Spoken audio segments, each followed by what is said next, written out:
So what's going on, everybody? It is your boy Questex coming back at you once again with another video, and I wanted to discuss, 2020, what it's gonna look like for the Democratic Party. I was just on a live stream with the brother D Style Boxing. He was talking about Nancy Pelosi. Listen, my personal opinion about this whole situation is that Nancy Pelosi will not be the speaker for the Democratic Party. Okay. The progressives who took the House have made a commitment to the constituents, and if you haven't paid attention to, so far the progressives have hit the ground running.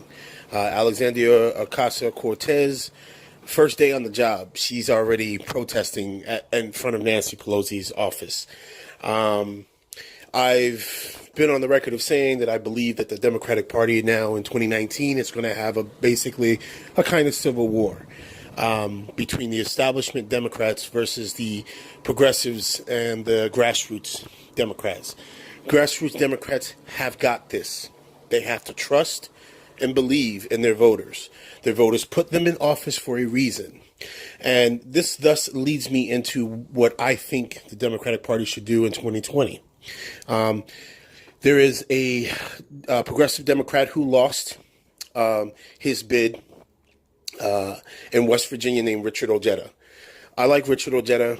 He did vote for Donald Trump, which is kind of a bit of a hesitation on a lot of people's parts. I won't blame you. Anybody who could vote for Donald Trump, you got to start questioning what the thought process was. But Richard Ojeda has been on numerous occasions. He has said the reason why is because, hey, his options weren't that much better. Either vote for Hillary. He has served in Iraq and Afghanistan. He is, a career military guy, and he's right in your face and tells you what he wants to say. Richard Ojeda, unfortunately, will not win this race. Number one, he's too on the nose for the Democratic Party to even get behind him and rally enough to support him. Because remember, we have to keep in mind, the Democratic Party, this is the very Democratic Party, depending on how 2019 shapes up, this is the very same Democratic Party that sabotaged Bernie Sanders, okay? And they wanted to put forth the establishment Democrat and Hillary Clinton. The biggest mistake, and this is why when I said fundamentally that the end of the Republicans was with the inauguration of Trump, the end of the corporate Democrats was when they handcuffed and sabotaged Bernie Sanders, and then it came out. I don't care what anybody tells you. The Democrats, Nancy Pelosi, Chuck Schumer, did not want that information to get out that they had sabotaged Bernie Sanders. We all knew it, but now for it to be out there in the open, people have now woken up. This is why you're seeing more grassroots Democrats win. Here's what they need to do. If by some chance the progressives, the new age Democrats, are able to gain power within the Democratic Party, they need to run someone who is just as brutal, just as vicious, just as on the nose as Donald Trump. You need to trust that your message and your platform, is going to carry you with the votes. Do not waver. Do not hesitate. Do not second guess. You must deliver a strong message, and you must punch back. There can be no room for weakness. Those days are over with. Those days are done.